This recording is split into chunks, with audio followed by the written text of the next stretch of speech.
If you've been to Korea in different seasons, you may have noticed already. Korea has 4 very distinct seasons. Summer is melting hot, and winter is bitter cold. The temperature jumps over 50 degrees Celsius from summer to winter. Because of this, the ingredients available in the markets change dramatically every month. Korean ancestors couldn't grow crops in the freezing winter. This necessity created one of the most sophisticated food preservation cultures in the world. Eating what is in season isn't just a trend here, it's deep in Korea's DNA. For Koreans, eating seasonal food is a crucial part of the culture. Koreans believe that food grown in its proper season tastes the best and provides the best nutrition. So if you're planning a food trip to Korea, you need to know exactly what to eat when. So my biggest tip for travelers, don't just eat standard tourist food. Try at least one seasonal dish. Which is also exactly why I'm introducing one seasonal dish every month from this December. Today, I'm going to start a new series introducing Korea's monthly seasonal foods. And for December, I'm going to show you a specific type of kimchi that you can only enjoy right now, featuring a secret ingredient that disappears after December. So, what is the king of seasonal food for December? It is Kimjang Kimchi. You might be thinking, wait, isn't kimchi available all year round? Yes, it is, in modern time. But the taste changes completely depending on when it was made. Before modern refrigerators, November and December were the only times to make kimchi to survive the winter until the next harvest. This event is called Kimjang. Historically, the kimchi you eat in summer is usually fermented and sour, great for stews. But the kimchi made right now, in early winter, is fresh, crunchy, and not sour at all. Nowadays, Koreans have special kimchi refrigerators. Yes, that's a real appliance in almost every Korean family, to keep the temperature perfect for 1 year-long fermentation. But the tradition of making a year's supply of kimchi in December still lives on. Ideally, I wanted to show you this tradition firsthand, but these days, with more single-person households and the convenience of casually buying kimchi from supermarket, fewer families do kimjang themselves. However, I am lucky.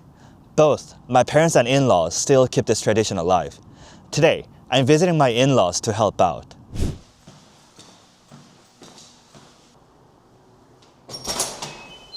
안녕하세요. 안녕하세요.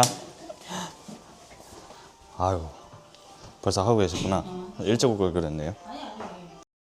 This is going to feed the whole family for a year. It's hard work, but it's also a time when the families gather, chat, and share food.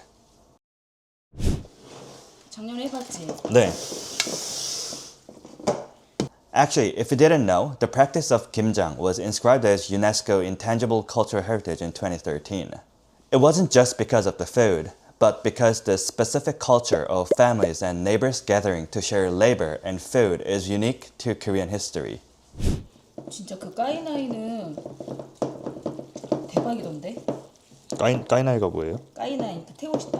그때 일주일에. 아, 거기 가보셨어요? 거기 그때 갔었잖아. 바로 그때 우리 간다고 했을 때. 네, 그 바로 가셨어요? 네. 맛있죠? 처음에 갔는데 저희도 한 30분 줄 섰어요. 아, 우리는 줄은 안 섰는데 그 똠양이 네. 그 정도만 내기 힘들거든. 네. 그거는 거의 이 사람들 거기 호텔 수준이야. 아, 그래요? 그 맛은. 아, 좀 쉬었다 하세요. 저보다 오래 하셨는데. Now here's the highlight, the secret weapon of December. Everyone, meet Gul-kimchi, the oyster kimchi.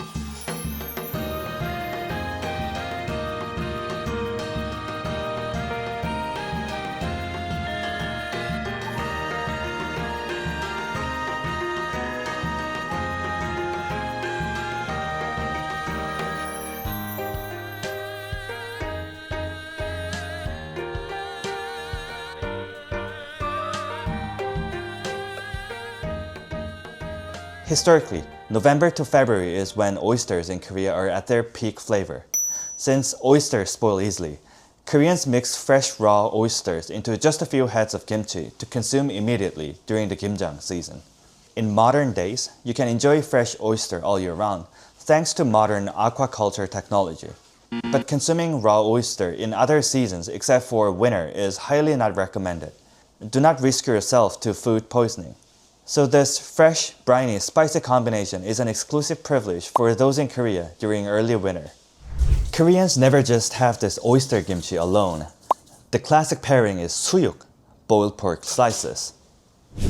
Okay, this is it. The kimchi is cold and crunchy.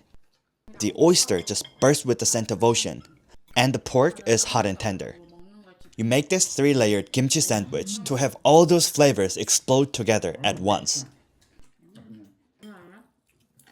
If you come to Korea in December and try this combination, I can confidently say you have tasted the absolute core of Korean winter cuisine. I personally make sure to have this at least 2 or 3 times every winter.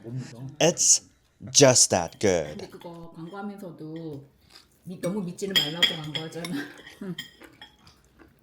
저는 느낌이 없어.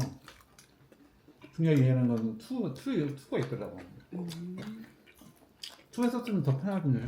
Now as a traveler, you probably don't have a Korean in-laws to visit. But don't worry, you can still experience this. My recommendation, search for a Bossam, boiled pork restaurant in December. When you go in, check if they have Gul-kimchi, Oyster Kimchi or Gul-bossam on the menu. Since oysters are seasonal, many places only serve this in winter, November to February. December is the safest bet for the freshest taste. Order the Bossam, ask for the Oyster Kimchi, and enjoy your December seasonal food of Korea. For those of you who just can't find this Oyster Kimchi and Suyuk combination while traveling in Korea in December, don't be disappointed. At least you can try other oyster dishes throughout the whole winter, since Korea is well known for quality oysters at very low prices. I recommend 5 oyster dishes, and they are Gul-hoe, Gul-jeon, Gul-gukbap, Seokhwa and Seokhwa. Gul-hoe is raw oyster. This one is easy to find. Look for raw fish restaurants and they usually have this one on seasonal menu. Gul-jeon is oyster pancake. This one's really good. If you have tried jeon or Korean pancake before, you can kind of imagine the flavor. Korean pancake restaurants, jeonjip, or traditional Korean restaurants usually have this seasonal menu. Gul-gukbap is hot oyster soup. Unlike other Korean gukbap or hot boiling soups, this one is usually served in a clear broth. That doesn't mean it's not spicy, it still comes with sliced hot peppers. If you can't eat spicy food, you'll have to ask them to make it non-spicy when ordering. Ordinary gukbap comes with pork or beef, but oyster gukbap uses oyster instead. Since it is served in a clear and spicy soup with the flavor of fresh oyster, this one is the best hangover cure you can imagine. Trust me, I've been there, and this is the best.